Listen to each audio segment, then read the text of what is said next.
Across the world, ancient hands moved stones that still challenge our expectations, not with machines, not with written plans, but with patience, precision, and purpose.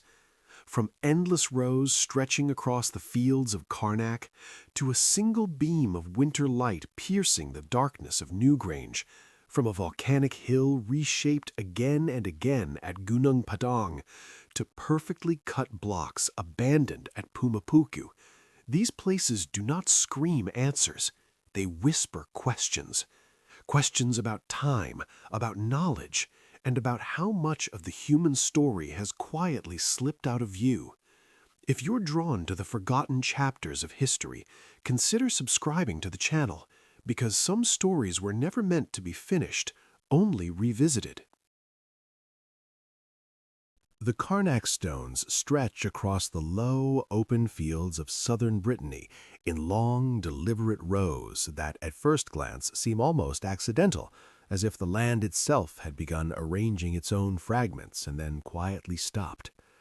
Thousands of granite menhirs, weathered and uneven, rise only a few meters above the soil.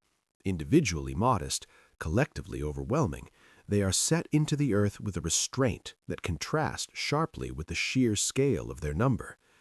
It is not height that asserts their presence, but repetition. The eye is drawn along parallel lines that extend beyond immediate comprehension, dissolving into distance.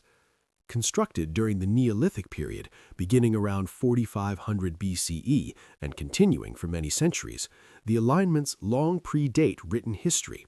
They bear no inscriptions, no names, no explicit statements of intent. What remains is arrangement alone, pattern as the sole surviving language. The calm of Carnac lies in its horizontality. There is no central monument, no single stone that claims authority over the rest. Meaning is not concentrated, it is distributed. To perceive it, one must move. Walking alongside the alignments at Carnac, Carmario, or Kerliscan, subtle variations emerge. Stones change gradually in height and spacing, often increasing toward one end of an alignment, suggesting intentional gradation rather than chance placement. These shifts are too consistent to be accidental, yet too understated to dictate a single interpretation. No definitive explanation accompanies this design. Early interpretations tended to frame the stones as primitive gestures, territorial markers, memorials to the dead, or expressions of a simple symbolic worldview. Over time, excavation and careful dating have complicated this picture. The alignments now appear as the result of a long-term project, one that required planning, shared conventions, and periodic maintenance sustained across generations. The granite itself was quarried locally, but the task of extracting, transporting, and erecting thousands of stones, some weighing several tons, would have demanded coordinated labor and social cooperation on a considerable scale. And yet this effort left behind no dense settlements, no clear urban centers, no obvious hierarchy etched into the landscape. The organization required was real, but its material footprint was deliberately limited. What draws sustained attention is not mystery for its own sake, but improbability. Why invest such time and energy into stones that do not enclose space, do not provide shelter, do not defend territory, and do not commemorate identifiable individuals? The alignments are not random scatterings, nor do they align neatly with burial practices, despite nearby dolmens and tumuli. Their orientation subtly follows the contours of the land rather than imposing strict geometric order upon it. Evidence suggests the site was not static. Some stones appear to have been deliberately toppled in antiquity, others carefully re-erected. This implies ongoing engagement, adjustment, reinterpretation, perhaps even contestation over long periods of time. Carnac was not completed and abandoned. It was used, altered, and revisited as meanings shifted. The absence of a single explanatory framework becomes, in itself, a form of evidence. It suggests that the stones may have served multiple functions across different contexts: ritual movement, seasonal gathering, social signaling, collective memory. These are practices that rarely leave durable traces beyond stone. Contradictions accumulate quietly.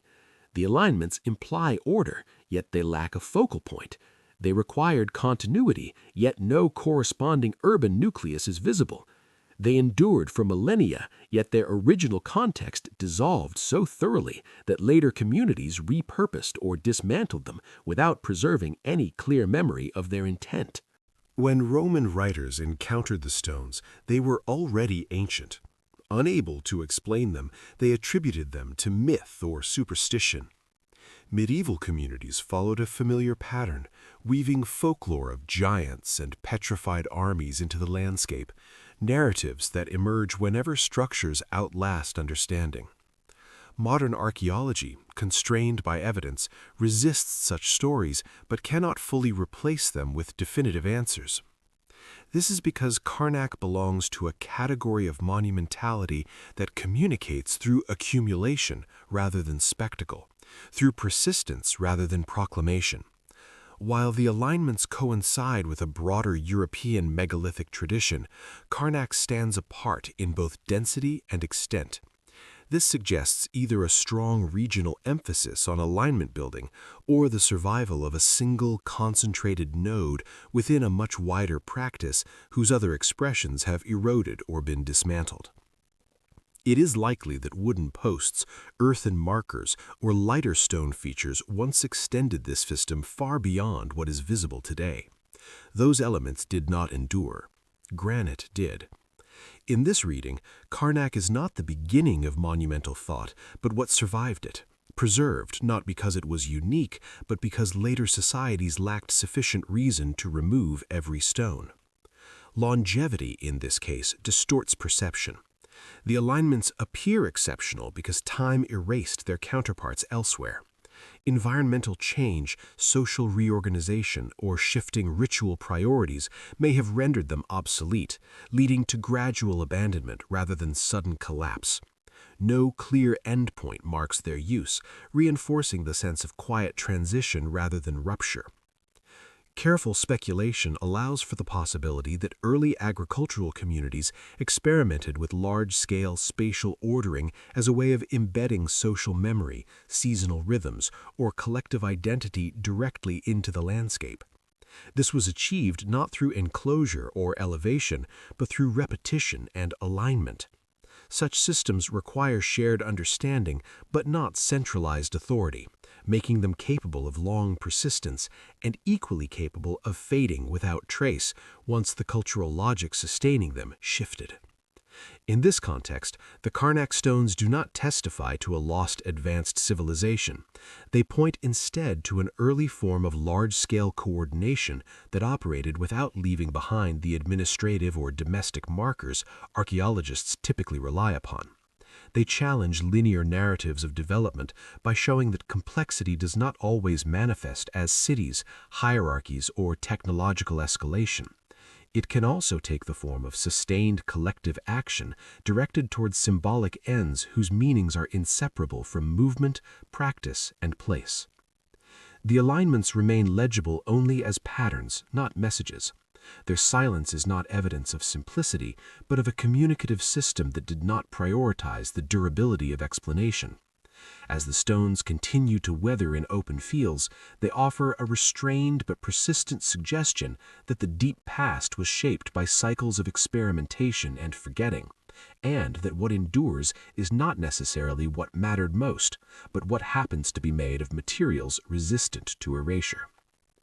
In this sense, Carnac feels less like an origin point and more like a surviving fragment, a residual imprint of a way of organizing people, time, and landscape that once extended far beyond these fields, and now can only be inferred through long lines of stones stretching quietly toward horizons that no longer remember why they were first drawn.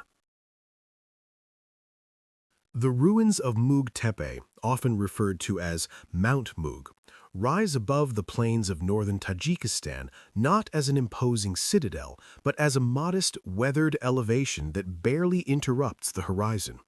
At first glance, the site appears unremarkable, more an eroded hill than a fortress of consequence. Yet this apparent simplicity conceals one of the most instructive examples of how time compresses itself within the fortified landscapes of Central Asia.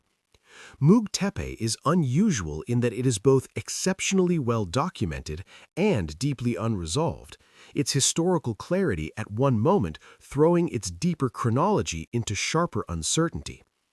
The site is most commonly associated with the early 8th century CE, when it served as a final refuge during the Arab conquest of Sogdiana.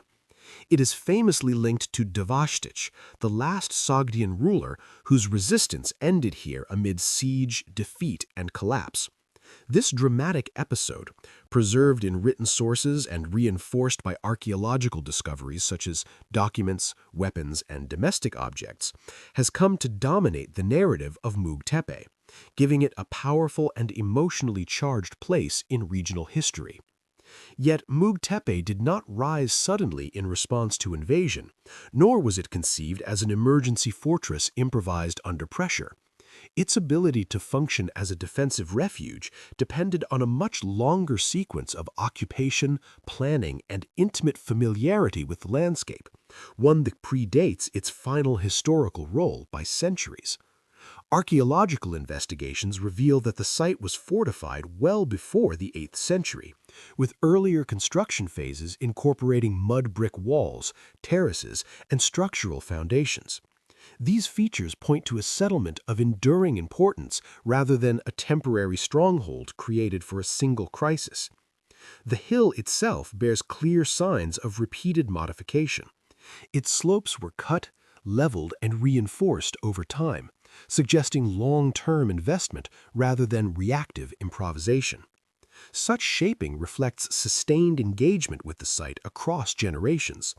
This continuity is hardly surprising given the broader setting.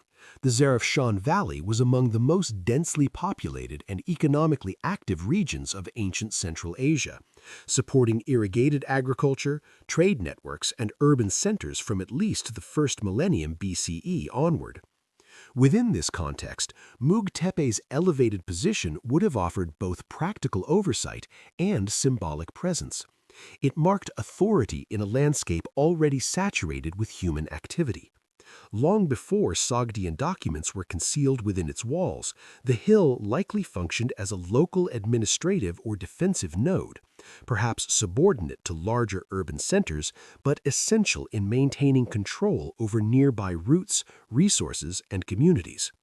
This role would have evolved gradually as political structures shifted, without necessarily erasing earlier forms of use. The material record supports this sense of continuity. Ceramics and construction techniques beneath the well-dated Sogdian layers point toward occupation extending back into antiquity. These earlier phases are often summarized rather than examined in detail, overshadowed by the dramatic clarity of the site's final act. This imbalance subtly distorts interpretation, creating the impression that Mugteepe's significance was brief and exceptional, when in reality its final siege represents the culmination of a long trajectory rather than its defining moment. The fortress layout itself reinforces this interpretation. Defensive elements adapt closely to the contours of the hill rather than imposing rigid geometry, indicating that builders were working within an inherited framework shaped by earlier modifications. Each new phase was constrained by what already existed. The reuse of materials is especially telling. Mud brick walls rebuilt atop earlier foundations, domestic spaces converted into storage or defensive areas. These patterns suggest a fluid boundary between civilian and military functions that likely existed long before the site became a last refuge. Even the famous archive discovered at Mugteepe, invaluable for understanding Sogdian administration, indirectly supports this deeper continuity. The very presence of written documents carefully stored and protected here implies an established bureaucratic tradition rooted in a stable settlement history, not an ad hoc stronghold assembled in desperation. Environmental processes further complicate interpretation.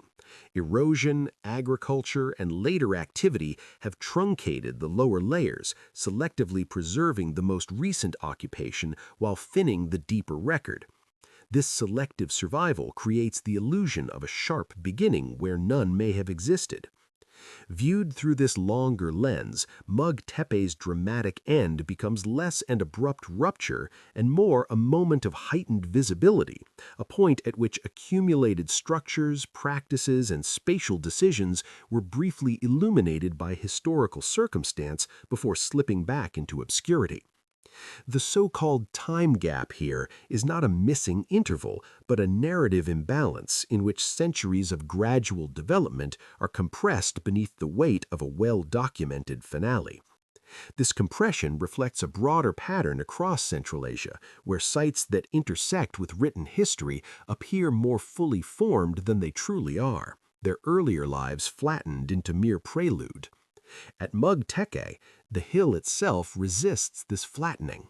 Its layered reshaping testifies to long familiarity with the terrain, an intimacy that cannot be produced quickly or under emergency conditions alone.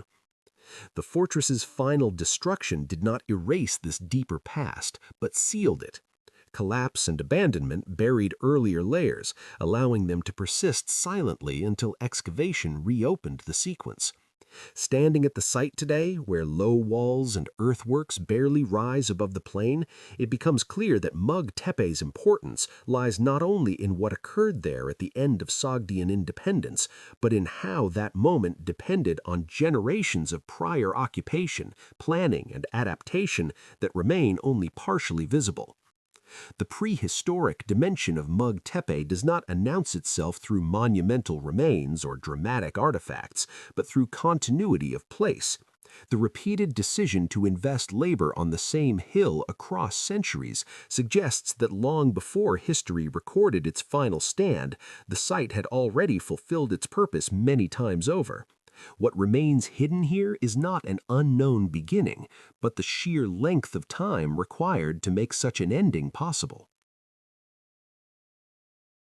Tiwanaku Pumapunku rises across a windswept plateau near the southern shore of Lake Titicaca, where the thin air and vast horizon flatten perspective.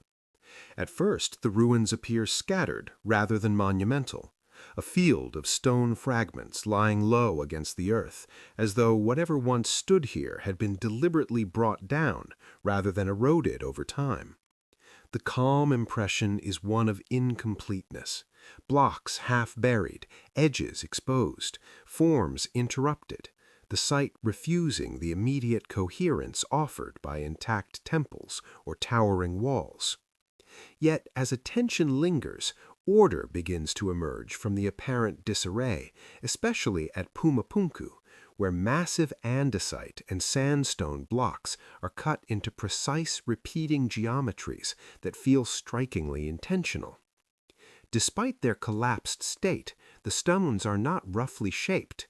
They are measured, modular, consistent with right angles, flat planes, and standardized proportions, suggesting planning beyond the needs of a single structure.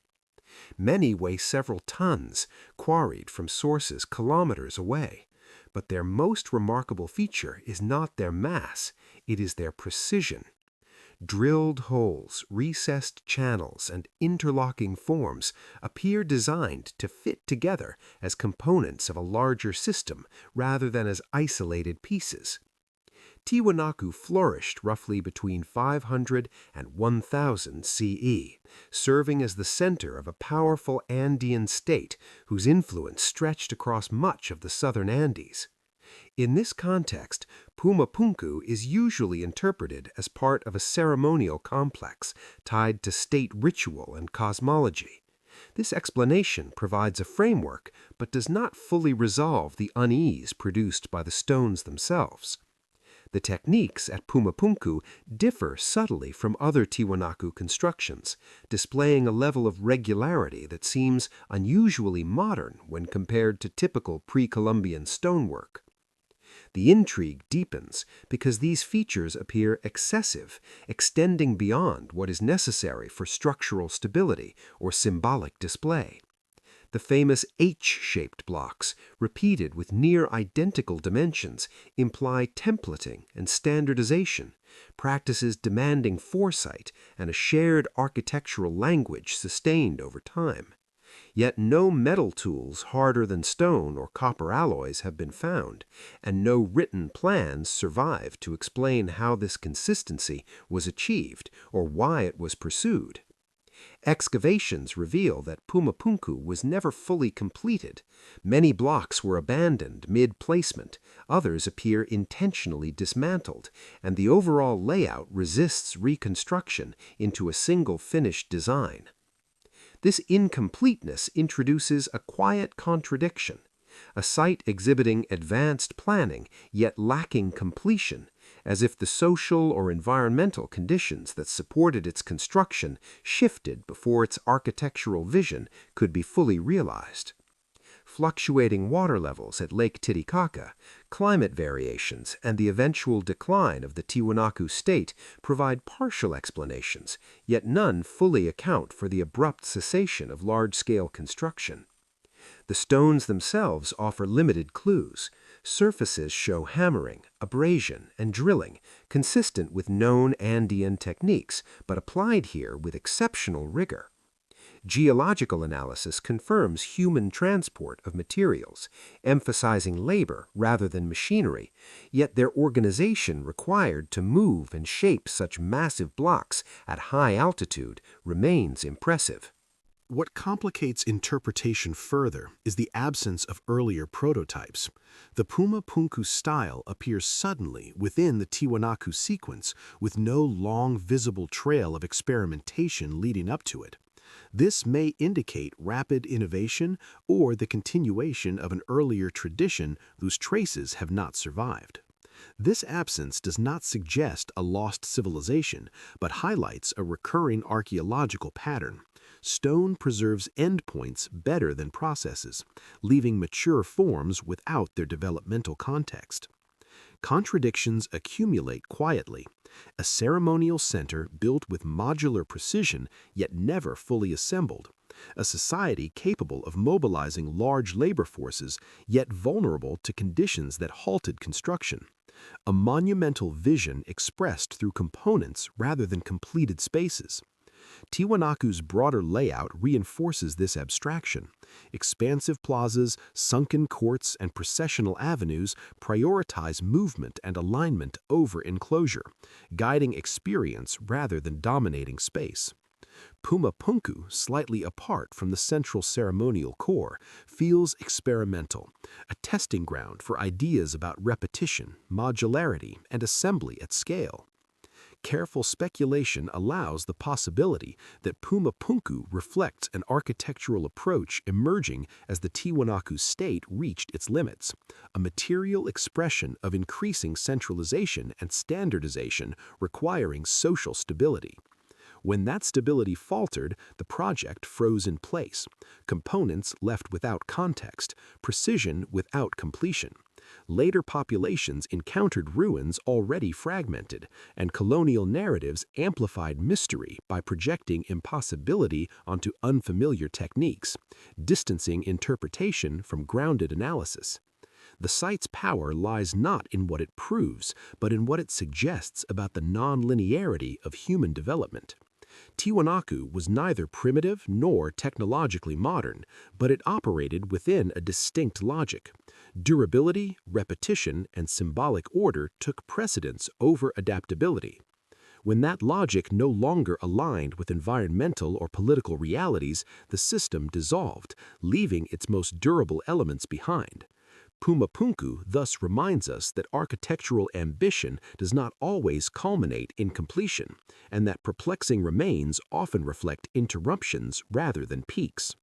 The stones seem anomalous because they outlasted the social conditions that gave them meaning, stripped of the organizational framework that once made them legible. In the broader question of human civilization, Tiwanaku teaches a quieter lesson. Societies can achieve remarkable coordination, experiment boldly, and then recede, leaving behind fragments that appear to belong to another time, not because they are out of place, but because the cycle that produced them ended before its logic could normalize. Standing among the fallen blocks at Pumapunku, one confronts not evidence of forgotten super-civilizations, but the subtler realization that human history advances unevenly, and that what survives is often the unfinished residue of ambition outpacing continuity, preserving in stone a pause rather than a conclusion. Newgrange rests within a slow curve of the River Boyne, its broad circular mound rising from the surrounding fields with a quiet assurance that feels less like a declaration than an inevitability.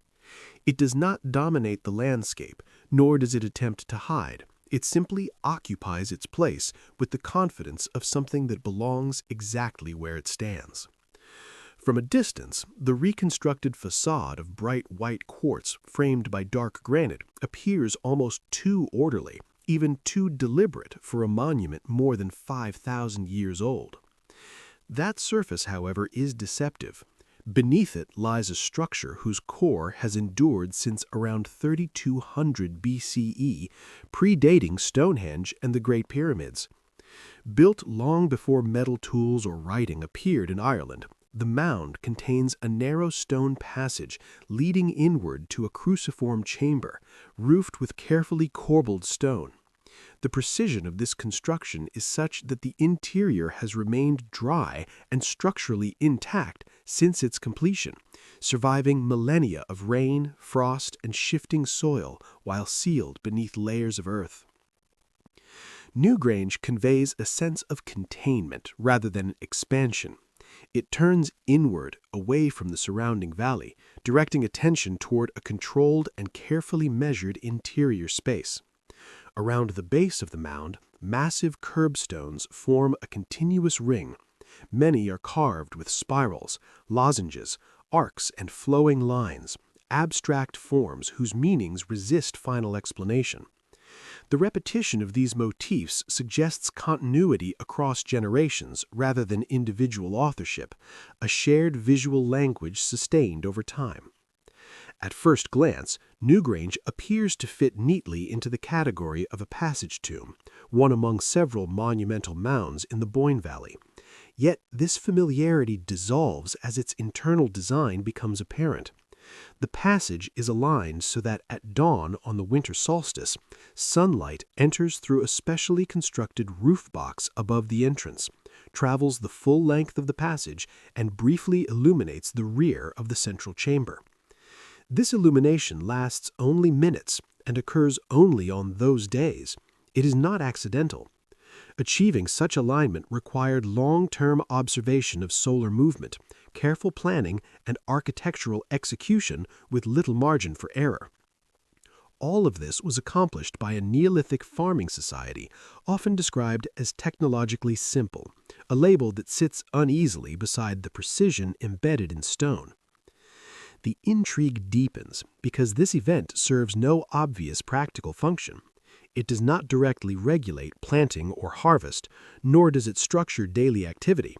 Instead, it anchors the monument to a moment of seasonal reversal, the point at which the longest night has passed and daylight begins to return. This choice suggests symbolic priorities extending beyond subsistence, embedding cosmological awareness into the landscape in a form that demanded patience, cooperation, and generational continuity.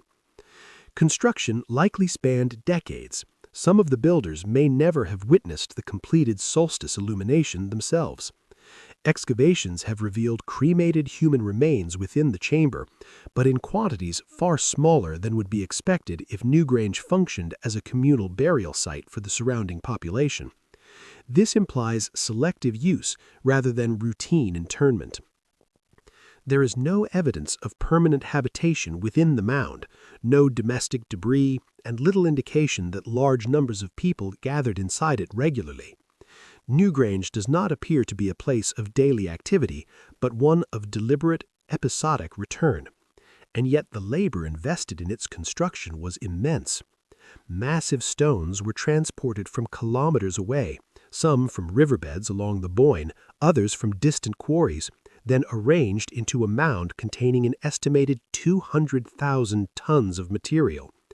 This level of effort implies social coordination and shared purpose on a scale that seems disproportionate to the relatively small and dispersed Neolithic settlements known from the region. Why such organization was sustained and why it was directed toward a structure that remained sealed and dark for most of the year remains unresolved. Contradictions accumulate quietly. A monument aligned with astronomical precision yet inaccessible for regular use, a burial site that contains few burials, a society capable of long-term planning and symbolic abstraction yet leaving no written or pictorial explanation of its intent. The carvings intensify this ambiguity. They are non-representational, communicating rhythm and motion rather than narrative or identity. Many of these carvings were placed on stones that would have been partially or fully buried, suggesting that visibility was not always the point. This challenges modern assumptions that symbolic expression must be seen to be meaningful, opening the possibility that significance resided in process, placement, or knowledge rather than display. Within the broader context of the Boyne Valley, alongside nearby monuments such as Noath and Douth, Newgrange appears less isolated yet still exceptional in execution. It feels less like an experimental beginning and more like a culmination, a refined expression of ideas developed over time. This raises the possibility that earlier versions of similar structures once existed elsewhere, built from timber or earth that did not endure. If so, Newgrange may represent not the birth of complex ritual architecture, but one of its most durable survivors, preserved because stone was chosen as the medium. Carefully bounded speculation allows for the idea that Neolithic communities engaged in cycles of monument building tied to cosmological observation.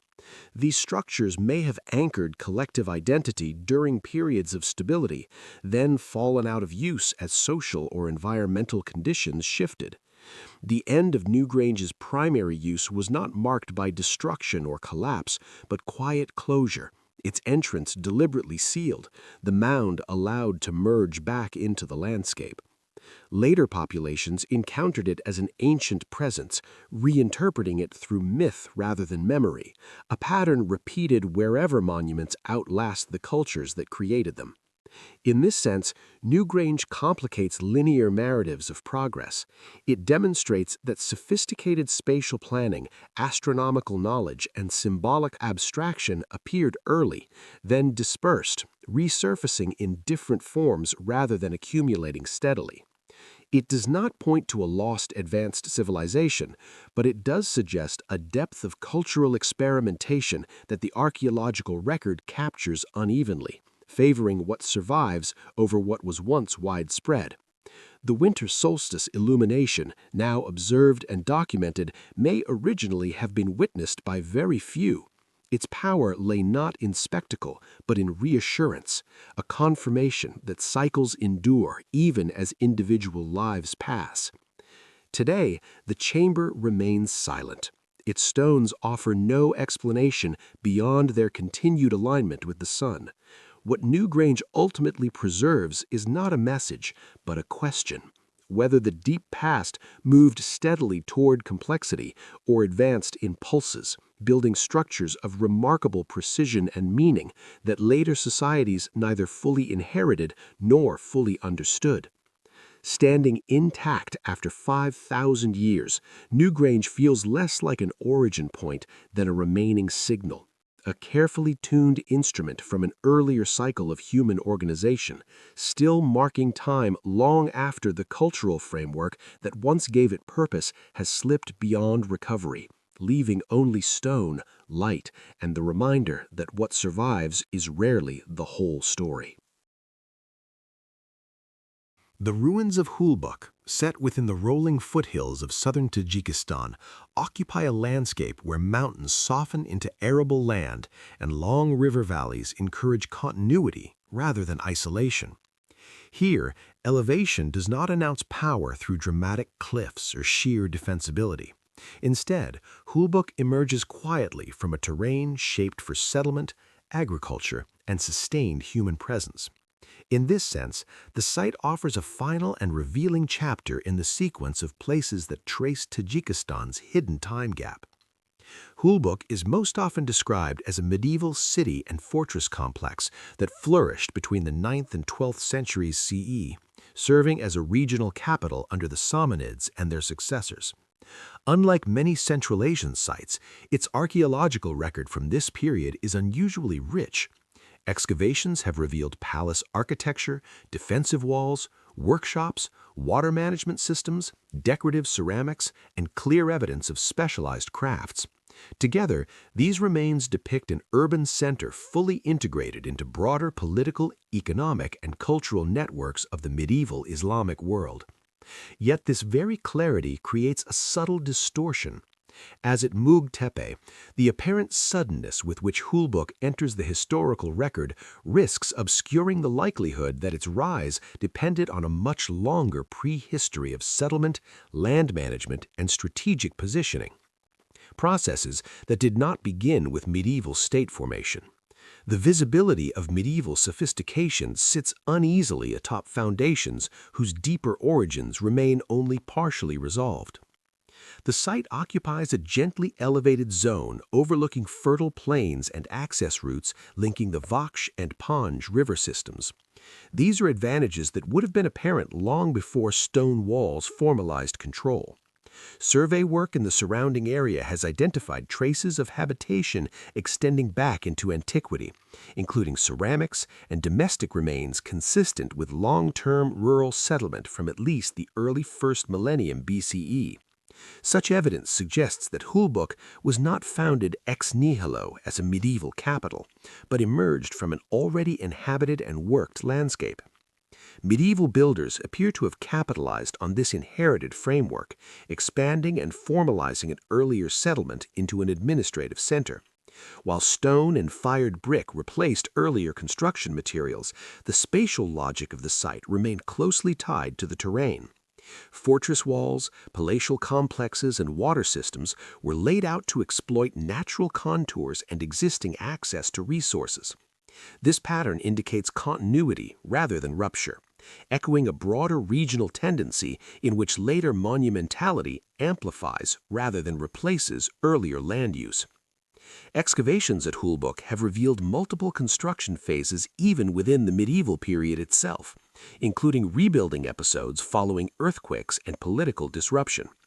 This cycle of damage and renewal mirrors on a shorter timescale the longer rhythm likely operating beneath the medieval layers. Earlier structures built, eroded, adapted, and rebuilt without leaving the durable traces that survive today.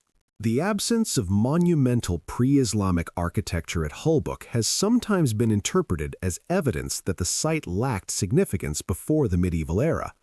Yet this assumption rests heavily on what survives rather than on what once existed. It overlooks the possibility that earlier forms of social complexity were expressed through perishable materials, dispersed settlement patterns, or agricultural and administrative systems that did not require centralized monumental construction. Seen from this perspective, Hulbuk represents not a rupture with the past, but a moment when accumulated surplus, administrative need, and regional stability aligned to produce architecture capable of enduring. This alignment brought the site into sharper archaeological focus without necessarily altering its underlying role within the landscape. The sophistication of Hulbuk's medieval remains, including evidence of craft specialization and long-distance trade, implies a population already accustomed to managing resources and coordinating labor. Such capacities do not appear suddenly, they are cultivated over time. Hulbuk's medieval fluorescence can therefore be understood as the visible crest of a much longer developmental wave. When the city declined in the late medieval period, likely due to shifts in trade routes, political centers, and environmental pressures, it did not disappear entirely. Instead, it receded into a quieter phase of use, mirroring earlier transitions that left little trace and reinforcing the idea that visibility and importance are not always aligned. The time gap hidden at Hulbuk is thus a gap of expectation. The richness of medieval remains encourages belief in a clear beginning and a clear end, when the site's history is better understood as a long continuum punctuated by moments of architectural expression. This reframing places Hulbuk not as an isolated medieval achievement, but as part of a broader regional pattern in which centers of power crystallized out of landscapes already shaped by prehistoric and early historic occupation. Standing among the excavated foundations today, with reconstructed outlines hinting at former grandeur, it becomes possible to sense how much of Hulbuk's past lies beyond the visible ruins, embedded in the soil beneath and the fields surrounding it. Centuries of unrecorded habitation prepared the ground for the city that history remembers. In this way, Hulbuk completes the arc traced by Hisor, Yamshun, Ajina Tepe, and Mugteepe, illustrating how fortresses and centers across Tajikistan share not a single lost origin, but a shared depth of time. Human presence accumulated gradually, unevenly, and often invisibly, leaving behind monuments that appear sudden only because the long processes that made them possible remain largely hidden. These sites are not isolated beginnings, but moments within a much older and still unfolding relationship between people and place. Gunung Padang rises above the rolling hills of West Java, Indonesia, appearing at first glance as a stepped mound of stone that blends seamlessly into the volcanic landscape from which it emerges. Its slopes are scattered with columnar basalt blocks that seem to have fractured naturally and settled under gravity and time. The first impression is geological rather than architectural, a natural hill adorned with rough terraces where vegetation thins and stone dominates. For much of the 20th century, this was precisely how the site was understood, a megalithic sanctuary shaped more by human arrangement of naturally occurring materials than by deliberate structural engineering. Visitors ascend stone steps that feel improvised, flanked by upright basalt columns anchored into low retaining walls, reaching a flattened summit that opens onto a broad platform. The space is quiet and exposed, giving little immediate sense of extraordinary antiquity. Yet as excavations and surveys progressed, the apparent simplicity of the site began to unravel, replaced not by certainty but by layered ambiguity. Investigators observed that the terraces followed deliberate geometric patterns, with columns oriented and stacked in ways suggesting repeated episodes of human modification rather than casual placement. The intrigue deepens because Gunung Padang resists neat categorization within a single cultural phase. Surface features resemble other Southeast Asian megalithic traditions, generally dated to the late prehistoric period. But subsurface investigations revealed complex stratigraphy beneath the visible terraces, including stone arrangements buried under soil and volcanic deposits. Core samples and geophysical surveys indicate multiple construction layers, each sealed by time and sediment, raising the possibility that what is visible today represents only the most recent expression of a much longer sequence of activity rather than its origin. This interpretation is contested not because it is implausible, but because the deeper one looks, the harder it becomes to separate natural processes from human design in a landscape shaped by volcanism, erosion, and seismic activity. Radiocarbon dates from organic materials associated with some subsurface layers vary widely, some aligning with accepted prehistoric timelines, others hinting at far greater antiquity. Here, Gunung Padang occupies a uniquely uneasy position within archaeology, serving less as a fixed point of chronology and more as a reminder of how fragile conclusions can be when evidence is indirect and context is complex. The stones themselves offer limited clarity. columnar basalt fractures naturally into regular, pillar-like shapes, lending itself to human reuse with minimal reshaping. Builders appear to have exploited this property, selecting and arranging columns to form terraces, walls, and steps with remarkable economy of effort. This blending of natural formation and deliberate arrangement complicates interpretation, blurring the line between landscape and monument. No inscriptions, carvings, or diagnostic artifacts anchor the site to a known culture, and the absence of domestic remains suggests that, like many megalithic sites, Gunung Padang functioned as a place of gathering rather than continuous inhabitation. Contradictions accumulate quietly. A hill with clear signs of intentional arrangement, yet no consensus on when that order began. A landscape that seems natural at first glance, but reveals increasing geometric coherence under scrutiny. A monument that appears modest in form, yet expansive in implication. Critics argue that claims of extreme antiquity rely on ambiguous data, while proponents point to the consistency of subsurface features as evidence of deliberate planning across centuries. Between these positions lies a narrower, more defensible interpretation that Gunung Padang represents a long-lived ritual landscape, repeatedly modified by different groups over time. Each generation built on what already existed, adapting terraces, reinforcing platforms, and reusing stone in ways that preserved continuity without explicit explanation. In this view, the deepest layers need not reflect a single monumental project or advanced construction tradition, but rather incremental human engagement with a prominent hill whose form invited modification and meaning. Volcanic eruptions, soil deposition, and erosion would have periodically obscured earlier arrangements, creating the impression of burial even when abandonment was gradual rather than catastrophic. This cyclical interaction between people and place complicates linear narratives of human progress. Complexity can accumulate not through sudden breakthroughs, but through repeated low-intensity interventions, leaving uneven material traces.